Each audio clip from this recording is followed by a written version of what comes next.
अस्सलाम वालेकुम स्टूडेंट्स, हम बात कर रहे थे होमियोस्टेसिस की और होमियोस्टेसिस के कुछ कंपोनेंट्स को हमने डिस्कस किया था। That is osmo regulation, excretion and thermo regulation. Osmo regulation हमारी बॉडी के अंदर सॉल्यूट और वाटर की कंसंट्रेशन को बैलेंस करना। एक्सक्रीशन जो मेटाबॉलिक वेस्ट हैं उसको रिमूव करना बॉडी से। और थर्मो रेगुलेशन हमारी बॉडी के अंदर टेम्परेचर को मेंटेन करना। अब हमारे पास ये जो ऑस्मो रेगुलेशन है, एक्सक्रीशन है और थर्मो रेगुलेशन है, ये बॉडी जो है किस तरह से इसको पता चलेगा कि ऑस्मो रेगुलेशन कब करनी है, थर्मो रेगुलेशन कब करनी है और एक्सक्रीशन कब करनी है। तो इसके लिए बॉडी के अंदर एक सिस्टम है या एक मैकेनिज़्म है जो कि कहलाता है फीडबैक मैकेनिज़्म या फीडबैक सिस्टम या फीडबैक कंट्रोल। इस फीडबैक सिस्टम को हम चेक एंड बैलेंस मैकेनिज़्म भी कहते हैं। ये फीडबैक सिस्टम एक ऐसा कंट्रोल सिस्टम है जो कि अगर बॉडी के अंदर कोई चीज़ नॉर्मल लेवल से ऊपर चली जाए, फॉर एग्जांपल ग्लूकोज का लेवल जो है ब्लड में बढ़ रहा है, तो हमारी बॉडी क्या करती है, या ये जो कंट्रोल सिस्टम है ये क्या करेगा, उसको क्या करेगा, उसको डिक्रीज़ कर नॉर्मल लेवल पर ले आएगा। या अगर कोई चीज़ जो है वो नॉर्मल लेवल से नीचे चली जाए तो उसको ज़्यादा कर नॉर्मल लेवल पर ले आता है कंट्रोल सिस्टम, और इस सिस्टम को हम कहते हैं फीडबैक सिस्टम। अब ये फीडबैक सिस्टम जो है हमारे पास दो तरह के हैं। एक हमारे पास है नेगेटिव फीडबैक सिस्टम और दूसरा है हमारे पास positive feedback system. Negative feedback system की अगर बात की जाए तो ये अपोजिट इफेक्ट होता है। फॉर एग्जांपल अगर हमारी बॉडी के अंदर किसी चीज़ का लेवल बढ़ रहा है तो ये इसको डिक्रीज़ कर देगा, मतलब नीचे ले आएगा, अपोजिट काम होगा। फॉर एग्जांपल अगर हमारी बॉडी के अंदर कोई चीज़ बढ़ रही है, ये क्या करेगा, ये इसको नीचे ले आएगा।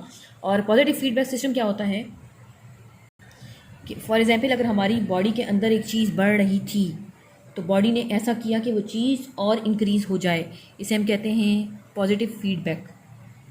आपकी बुक में जो है नेगेटिव और पॉजिटिव फीडबैक की एग्जांपल्स दी हुई हैं। पहले वो हम देख लेते हैं कि नेगेटिव फीडबैक की एग्जांपल्स और पॉजिटिव फीडबैक की एग्जांपल क्या है। फॉर एग्जांपल आप क्या करते हैं, पहले नेगेटिव फीडबैक की एग्जांपल देखते हैं। फॉर एग्जांपल आप जो है वो स्वीट्स या कैंडीज़ जो है वो लेते हैं। हमें मालूम है कि कैंडीज़ और स्वीट्स में है क्या मौजूद है, ग्लूकोज मौजूद है। जब आप वो कैंडीज़ या स्वीट्स लेंगे तो आपकी ब्लड का जो शुगर लेवल होगा वो नॉर्मल लेवल से क्या हो जाएगा, ज़्यादा हो जाएगा, इंक्रीज़ हो जाएगा। तो हमें मालूम है कि हमारी बॉडी चाहती है कि हर चीज़ नॉर्मल लेवल पर रहे।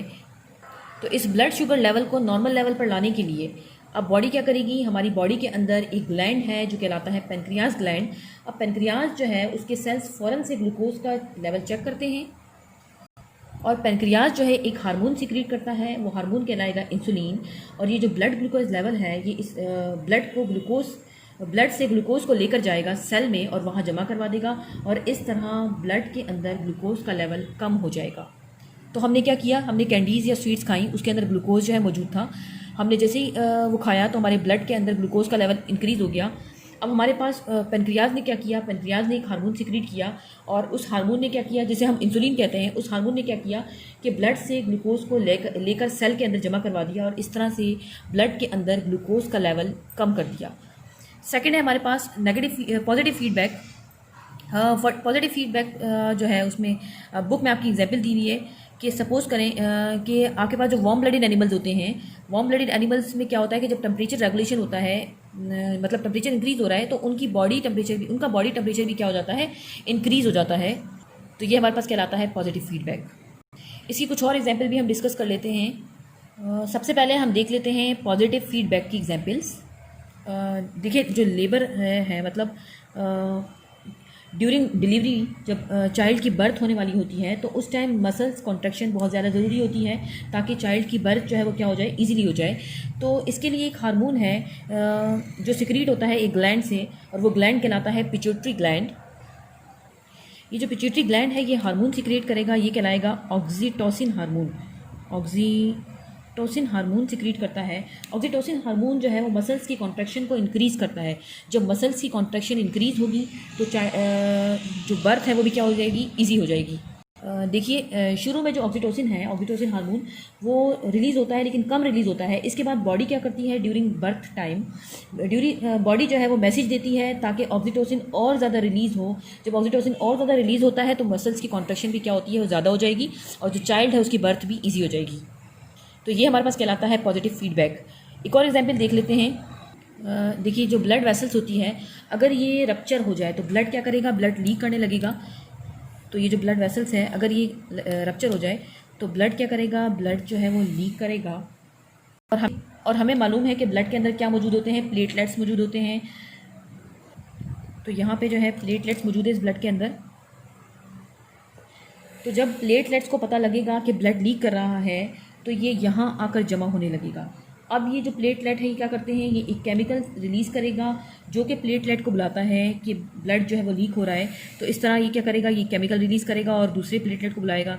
यहाँ पे एक और जो है वो क्या करेगा, ये भी केमिकल रिलीज़ करेगा और थर्ड को बुलाएगा। इस तरह से यहाँ पर जो प्लेटलेट है वो क्या है, उसकी एग्रीगेशन हो रही है। तो एग्रीगेशन जो है वो इंक्रीज़ हो गई और ज़्यादा एग्रीगेशन जो इंक्रीज़ हुई, तो जब सेम डायरेक्शन में काम हो रहा है तो ये कहलाएगा हमारे पास पॉजिटिव फीडबैक। तो यहाँ पर क्या हुआ कि जब ब्लड वेजल्स जो हैं वो रप्चर हो गई, यहाँ से ब्लड जो है वो लीक करने लगा। तो हमें मालूम है कि ब्लड के अंदर क्या मौजूद है, प्लेटलेट मौजूद है। तो प्लेटलेट जो है वो यहाँ पे जमा होने लगे। तो ये प्लेटलेट क्या करते हैं, ये केमिकल रिलीज़ करेंगे और ये केमिकल रिलीज़ करेंगे, क्यों रिलीज़ करेंगे, ताकि और प्लेटलेट को बुलाए। और तो इस तरह से क्या होगा कि प्लेटलेट की एग्रीगेशन होगी, यहाँ पे प्लेटलेट जो है वो जमा होते रहेंगे, प्लेटलेट जो है वो उसकी एग्रीगेशन इंक्रीज़ होती रहेगी। इसे हम कहते हैं पॉजिटिव फीडबैक। अब हमारे पास नेगेटिव फीडबैक क्या है, ये हमारे पास अपोजिट इफेक्ट होता है।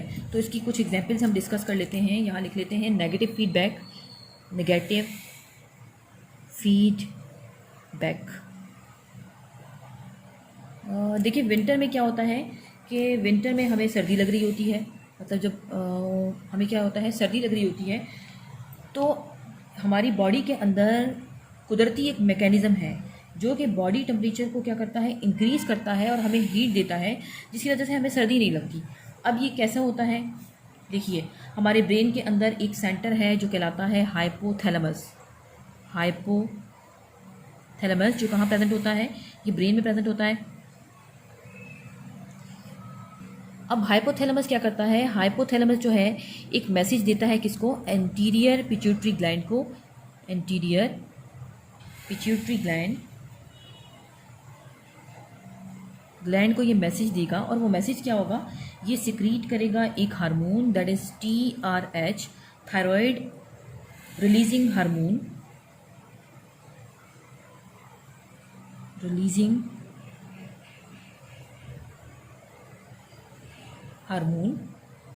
देखिए क्या हुआ, हाइपोथैलेमस जो कंट्रोल सेंटर है हमारे ब्रेन के अंदर मौजूद है, उसने क्या किया, जब बंदे को सर्दी लगी तो उसने एक मैसेज दिया किसको, एंटीरियर पिट्यूटरी ग्लैंड को, कि बंदे को सर्दी लग रही है, कुछ काम किया जाए। और मैसेज क्या था, TRH, thyroid releasing hormone, anterior pituitary gland के पास हो गया। एंटीरियर पिट्यूटरी ग्लैंड को उसने कहा कि कुछ बंदोबस्त किया जाए और एंटीरियर पिट्यूटरी ग्लैंड ने मैसेज पहुँचाया किसके पास, थायराइड ग्लैंड के पास। थायराइड ग्लैंड हमारे नेक में मौजूद होते हैं, यहाँ पे है thyroid gland. Anterior pituitary gland क्या मैसेज देगा, ये रिलीज़ करेगा TSH, that is thyroid stimulating hormone.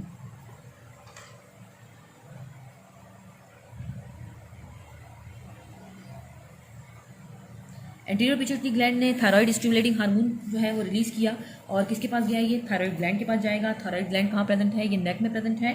Thyroid gland जो है ये सिक्रीट करेगा थायरोक्सिन हार्मोन सिक्रीट करता है। अब ये थायरोक्सिन क्या करता है, ये ब्लड के अंदर जाता है। थायरोक्सिन ब्लड के अंदर गया और इसने क्या किया, ब्लड के अंदर मेटाबॉलिक रेट को इंक्रीज़ कर दिया। ब्लड के अंदर जाकर इसने मेटाबॉलिक रेट को इंक्रीज़ कर दिया। जब ये मेटाबॉलिक रेट को इंक्रीज़ करेगा तो इससे हमारे पास हीट प्रोड्यूस होगी और टेम्परेचर हमारा इंक्रीज़ होगा और हमें सर्दी जो है नहीं लगेगी। मेटाबॉलिक रेट जो है क्या हो जाएगा, इंक्रीज़ हो जाएगा और हमें हीट प्रोड्यूस होगी और हमें सर्दी नहीं लगेगी। अब देखिए, अब ये काम कब तक चलेगा, हीट जो प्रोड्यूस हो रही है ये क्या हमेशा ही प्रोड्यूस होती रहेगी, नहीं, बल्कि क्या होगा, ये जो थायरोक्सिन है, थायरोक्सिन जाता है किसके पास, थायरोक्सिन जाएगा ब्लड के थ्रू हाइपोथैलेमस के पास। थायरोक्सिन गया ब्लड के थ्रू हाइपोथैलेमस के पास और इसने क्या किया, इसको नेगेटिव मैसेज दिया। तो हाइपोथैलेमस ने क्या किया, हाइपोथैलेमस ने TRH की सिक्रीशन को क्या कर दिया, कम कर दिया या इसको रोक दिया। जब TRH जो है वो रुक जाएगा तो TSH भी क्या हो जाएगा, रुक जाएगा, या सिक्रीट होना क्या हो जाएगा, बंद हो जाएगा। तो थायरोक्सिन ने क्या किया, थायरोक्सिन ने इसको क्या किया, कम किया TRH को। तो ये जो थायरोक्सिन हार्मोन है ये हमारे पास पिट्यूटरी ग्लैंड को भी मैसेज दे सकता है या हाइपोथैलेमस को भी मैसेज दे सकता है कि अपनी प्रोडक्ट को जो है वो कम करो, मतलब नेगेटिव फीडबैक कहलाएगा ये। और इसको हम कहते हैं कंट्रोल सिस्टम। ओके जी, अब जो हमारे पास ये मैकेनिज़्म है या कंट्रोल सिस्टम है, इसमें हमारे पास तीन चीज़ें आती हैं। एक है रिसेप्टर, सेकंड है कंट्रोल सेंटर, थर्ड है इफेक्टर। अब रिसेप्टर क्या है? रिसेप्टर हमारे पास जो है ये रिसीव करता है स्टिमुलस को। स्टिमुलस क्या है? एनी चेंज इन इंटरनल और एक्सटर्नल एनवायरनमेंट। फॉर एग्जांपल हमें सर्दी लग रही है, कोल्ड, ये क्या है हमारे पास? ये स्टिमुलस है। गर्मी लग रही है हमें, हीट, ये क्या है हमारे पास? स्टिमुलस है। हम लाइट की तरफ देख रहे हैं या सूरज की रोशनी की तरफ देख रहे हैं, तो रोशनी क्या है? ये स्टिमुलस है। तो रिसेप्टर क्या है? ये स्टिमुलस को रिसीव करेगा। कंट्रोल सेंटर क्या है? कंट्रोल सेंटर हमारे पास जो चेंजेस आई हैं इसको कम या ज़्यादा करना, मतलब कमांड देगा ये। कंट्रोल सेंटर क्या करता है? ये कमांड देता है। थर्ड है हमारे पास इफेक्टर। इफेक्टर क्या है? जो कमांड कंट्रोल सेंटर ने दी है ये से क्या करता है? इफेक्टर उसको पूरा करता है। चलिए इसको वन बाय वन जो है यहाँ डिस्कस कर लेते हैं। तो रिसेप्टर क्या है? इट रिसीव स्टिमुलस, ये स्टिमुलस को रिसीव करता है। अब हमारे पास जो है कौन कौन से स्टिमुलस हो सकते हैं? एयर है, आइज़ वगैरह, ये क्या है? स्टिमुलस है। और control centre,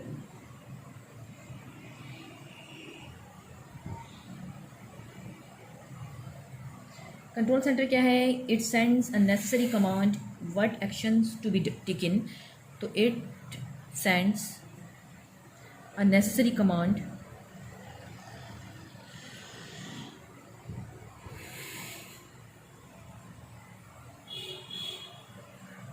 what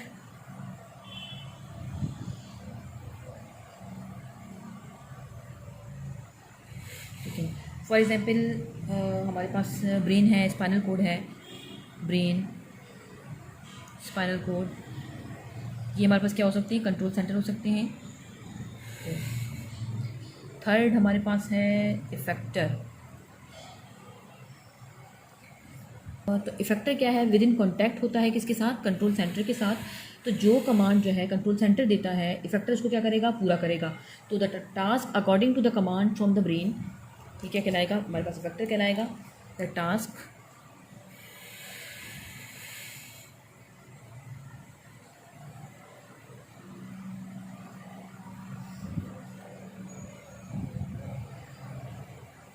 command from brain. इसकी एग्जाम्पल हो सकती है जैसे मसल्स हैं, मसल्स क्या करते हैं? कॉन्ट्रैक्शन करते हैं। और अगर हम ग्लैंड्स की बात करें तो ग्लैंड्स क्या करते हैं? सिक्रीशन करते हैं। तो ये हमारे पास किसकी एग्जाम्पल है? इफेक्टर की एग्जाम्पल है। तो ये रिसेप्टर क्या है?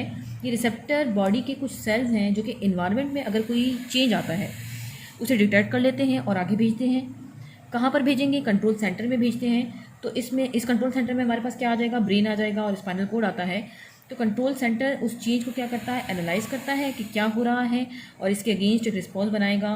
क्योंकि हमें मालूम है कि हमारी बॉडी चाहती है कि वो स्टेडी स्टेट में रहे, तो ब्रेन क्या करेगा? मैसेज भेजेगा इफेक्टर के पास जो कि रिस्पॉन्स जनरेट करता है। मैं आपको इसकी बेस्ट एग्जाम्पल दे देती हूँ। देखिए कहीं पे गर्मी है तो हमें मालूम है कि टेम्परेचर, इन्वायरमेंट का टेम्परेचर क्या होगा? इंक्रीज़ है। तो हमारी बॉडी को कैसे पता लगेगा कि टेम्परेचर बाहर ज़्यादा है? तो हमारी स्किन में कुछ रिसेप्टर्स हैं जो कहलाते हैं थर्मो रिसेप्टर। ये टेम्परेचर चेंज को डिटेक्ट करते हैं और आगे भेजते हैं। आगे कहाँ भेजेंगे? कंट्रोल सेंटर के पास भेजेंगे। इसमें हमारे इस कंट्रोल सेंटर में हमारा आ जाएगा नर्वस सिस्टम। नर्वस सिस्टम में स्पाइनल कॉर्ड और ब्रेन आएगा, जैसे मैं बता चुकी हूँ आपको पहले। तो रिसेप्टर ने मैसेज रिसीव किया और इस मैसेज को भेज दिया कंट्रोल सेंटर के पास, मतलब ब्रेन के पास। ब्रेन ने इस चेंज को एनालाइज किया और एक रिस्पॉन्स बनाएगा और फिर भेजेगा किसके पास? इफेक्टर के पास। अब इफेक्टर क्या करेगा? इफेक्टर जो है एक रिस्पॉन्स जनरेट करेगा। एग्जाम्पल जैसे हमें गर्मी लगी है तो इसमें हमारी स्किन में क्या होता है? स्वेट ग्लैंड प्रेजेंट होते हैं जो कि स्वेटिंग करते हैं। तो हमें मालूम है कि जब गर्मी बढ़ती है तो स्वेटिंग होने लगती है ताकि बॉडी जो है वो कूल डाउन हो जाए। जैसे हमें मालूम है कि प्लांट्स जो है वो नॉर्मली क्या करते हैं? ट्रांसपायरेशन करते हैं। लेकिन अगर टेम्परेचर जो है वो इंक्रीज़ हो जाए तो प्लांट्स में ये ट्रांसपायरेशन रेट क्या हो जाता है? इंक्रीज़ हो जाता है। तो बिल्कुल इसी तरह ट्रांसपायरेशन में क्या होती है? एवोपरेशन होती है। तो एवोपरेशन एक कूलिंग प्रोसेस है। जब वाटर एवोपरेट होता है तो वो बॉडी से हीट को लेकर जाता है। तो बिल्कुल इस तरह जब स्वेटिंग होती है बॉडी में तो ये भी क्या करेगी? बॉडी को कूल डाउन करने के लिए होती है। तो इसमें क्या हुआ कि रिसेप्टर ने मैसेज रिसीव किया और भेजा किसके पास, सेंट्रल नर्वस सिस्टम के पास, मतलब ब्रेन के पास। तो ब्रेन ने उसको एनालाइज किया और मैसेज भेजा किसके पास, स्किन के पास, जिसने रिस्पॉन्स जनरेट किया।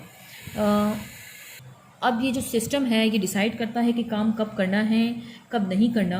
देखिए हमने जो एग्जांपल ली ऊपर स्वेटिंग की, कि अगर हमें हमारी बॉडी को पता ना चले कि काम कब जो है करना है और कब तक करना है, तो क्या होगा कि अगर हमें गर्मी लग रही है और हमें जो है वो स्वेटिंग हो रही है, तो स्वेटिंग में क्या होता है कि हमें वाटर जो है बॉडी से बाहर आता है। जब वाटर बॉडी से बाहर आ रहा है तो उसके साथ कुछ सॉल्ट्स भी जो है बाहर आएंगे, और इस तरह से क्या होगा कि हमारी बॉडी के अंदर सॉल्ट्स की भी क्या हो जाएगी, कमी हो जाएगी, और हमारे पास हमारी बॉडी जो है वो डिहाइड्रेट हो जाएगी। तो इसको कौन कंट्रोल कर रहा है, इस पूरे मैकेनिज्म को कंट्रोल करता है फीडबैक सिस्टम, जिसे हम चेक एंड बैलेंस सिस्टम भी कहते हैं।